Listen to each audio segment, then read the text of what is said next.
எங்க அண்ணனுக்கு எங்க தலைவர் வச்சிருக்கிற ஒரு பரீட்சையா தாங்க இதை நாங்க பார்க்கிறோம் அப்படிங்கிறாங்க. மேற்கு மண்டலத்துல இருக்கின்ற முன்னாள் அமைச்சரான திரு கே.ஏ. செங்கோட்டையன் அவருடைய அதிதீவிரமான ஆதரவாளர்கள்.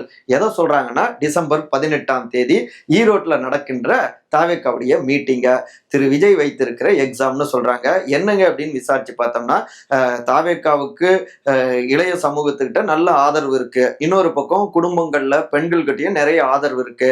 ஆனாலும் முதியவர்கள் அப்படின்னு எடுத்துக்கிட்டோம்னா 50+ அப்படின்னு எடுத்துக்கிட்டோம்னா அங்க பெரிய அளவுல ஆதரவு மிஸ்ஸிங்க.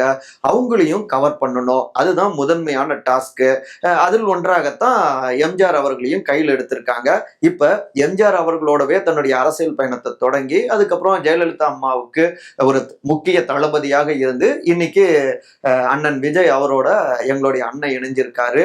அந்த எம்ஜிஆர் அவர்களை வைத்து முதிய வாக்காளர்களையும் முழுமையான ஆதரவாளர்களாக இங்க தாவேக்கா பக்கம் கொண்டு வந்து மாஸ் காட்டணும். அதுதான் 234 தொகுதிகளையும் பெரும் தாக்கத்தை ஏற்படுத்தி வெற்றி ஏற்படுத்தி கொடுக்கும். அதை வச்சுதான் நாங்க சொல்றோம், இது எங்க அண்ணனுக்கு வைக்கப்பட்ட எக்ஸாம் அப்படிங்கிறாங்க கேஏஎஸ் உடைய அதிதீவிரமான ஆதரவாளர்கள்.